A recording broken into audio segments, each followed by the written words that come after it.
देखा कि जेपीएससी 11वीं से 13वीं पर जो कैंसिलेशन था उस पर रांची हाई कोर्ट का स्टे लगा और इसके साथ फूड सिक्योरिटी ऑफिसर का जो रिक्रूटमेंट का कैंसिलेशन था उस पर स्टे लगा। और आज अभी खबर आई है जेपीएससी सीजीएल और सीडीपीओ इसके कैंसिलेशन पे भी स्टे लगा। और जिस तरह से ट्रेंड है ये लग रहा है कि जो भी कैंसिलेशन है रिक्रूटमेंट के जो सरकार के द्वारा हुआ वो एकदम सब पे एक एक करके स्टे लगता जा रहा है। इसकी आशंका पहले भी थी क्योंकि हम लोग पहले भी मांग कर रहे थे कि ये थोड़ा अस्थाई समाधान के दिशा में बढ़ा जाए। ये जेपीएससी हम सब लोग जानते हैं कि किस तरीके से एकदम कोर्ट कैंसिलेशन और आंदोलन इस सब के चक्कर में पूरा धांधली लगातार इसकी पहचान बन गई है। तो हम लोग कह रहे थे कि आप जिन जो जांच अभी तक सीआईडी जांच हुए हैं उसमें जो भी एग्ज़ाम शक के दायरे में आए हैं उन सारे एग्ज़ाम में आप पहले जांच कीजिए, जांच करके और तुरंत रिपोर्ट तैयार कीजिए, उसको थोड़ा क्विक किया जाए, फास्ट किया जाए, एसआईटी का गठन करके इसको किया जाए। और उसके बाद जो भी भ्रष्टाचार के माध्यम से धांधली के माध्यम से जो जिनका भी रिक्रूटमेंट हुआ है उनको आप बाहर कीजिए।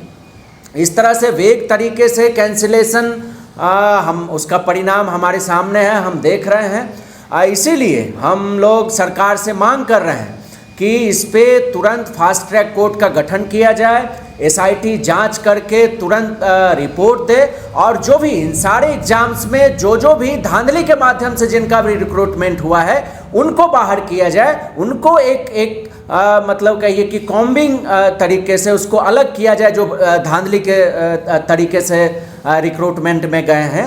ये हम लोग मांग कर रहे हैं। और जो लंबा आप सब लोग जानते हैं लंबा आंदोलन चला और इस आंदोलन के बाद यहाँ तक आंदोलन पहुँचा, आंदोलन की जीत हुई, लेकिन फिर से हम देखते हैं कि ये लगातार स्टे कोर्ट का ये चक्कर और इस पे कुल मिला के नौजवानों का, अभ्यर्थियों का, विद्यार्थियों का भविष्य पे ही ये सब कहिए कि हमला है एक तरीके से। देखिए सरकार पक्ष रखा नहीं रखा, कोर्ट में क्या हुआ उसका डिटेल वो कोर्ट का मामला है। अब कोई आरोप लगा रहे हैं उसके आधार पे हम कोई रिस्पॉन्ड नहीं कर सकते हैं। लेकिन ये तो सही बात है कि धांधली हुई है, इससे ज़्यादा सही बात है कि धांधली हुई है, अभ्यर्थियों के साथ इनजस्टिस हुआ है। हम जस्टिस की मांग कर रहे हैं। उसका तरीका क्या हो सकता है वो भी हम कह रहे हैं कि भाई आप फास्ट ट्रैक कोर्ट बनाइए, आप एसआईटी गठित करके व्यापक इसका जांच कराइए और जो लोग इसमें धांधली से गए हैं उनको निकाल के बाहर कीजिए। तब तक के लिए आप स्टे कर उनके नौकरी को रोक सकते हैं। ये भी एक हो सकता है कि आप सस्पेंड कर दीजिए, जो शक के दायरे में आ रहे हैं उनको सस्पेंड कर दीजिए ताकि जांच प्रभावित ना हो। तो ये सब तरीके सरकार के पास हैं, सरकार ले ताकि अभ्यर्थियों को न्याय मिल सके। और ये एक फेयर तरीका हो सकता है, उसमें कोई इस तरह का आरोप प्रत्यारोप, वकील मजबूत था कमजोर था, इसकी कोई गुंजाइश नहीं होनी चाहिए। ये सरकार के हाथ में है, सरकार को ये करना चाहिए। तो सीआईडी की जांच की जगह पर एसआईटी क्यों मांग रहे हैं?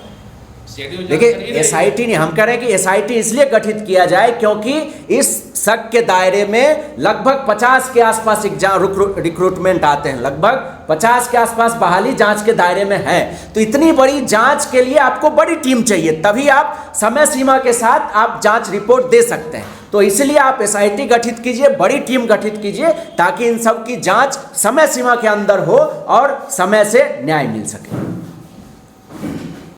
से जो आंदोलन हुए हैं, नीट के सवाल और उस आंदोलन से जो पूरे देश भर में ऊर्जा मिली है और उस ऊर्जा का ही परिणाम है कि झारखंड के भी छात्र नौजवानों ने झारखंड के मुद्दों पे एक बेहतर तरीके से लड़ाई लड़ने की कोशिश किया है। और इसी दिशा को हम लोग और आगे बढ़ाने के लिए कि झारखंड में भी जो अभी भी सवाल हैं जैसे क्लस्टर सिस्टम, छात्रवृत्ति, लीड सेशन का लगातार सवाल आ रहा है, प्रोफेसरों की बहाली जो लगातार रुकी हुई है, छात्र संघ के चुनाव रुका हुआ है और इसके इतर जो कि हम देख रहे हैं कि लगातार देश में भी जो देश में राष्ट्रीय लेवल की जो वैकेंसियां हैं जो केंद्र सरकार के अंदर जो वैकेंसियाँ हैं, चाहे रेलवे का हो, बैंक का हो या अन्य जो बहालियाँ हैं, वो भी एक तरीके से रुकी हुई है। और उस भी लड़ाई को हम सब लोग को संगठित करते हुए धनबाद में 24 अगस्त को छात्र युवा संसद आयोजित होने जा रहा है।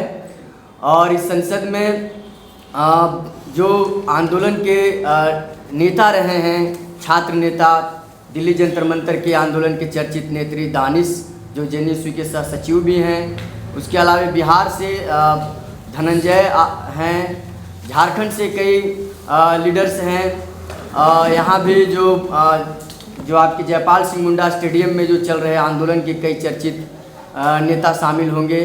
तो ये जो हम लोग एक कोशिश कर रहे हैं कि झारखंड का जो सवाल है और देश का भी जो सवाल है, इन सवालों पे भी आंदोलन को हम लोग तेज करें। और इसी दिशा के लिए हम लोग छात्र युवा संसद आयोजित 24 अगस्त को धनबाद में टाउन हॉल में समय 10 बजे से कर रहे हैं। जेपी भारत लाइव, भारत की बात जेपी के साथ।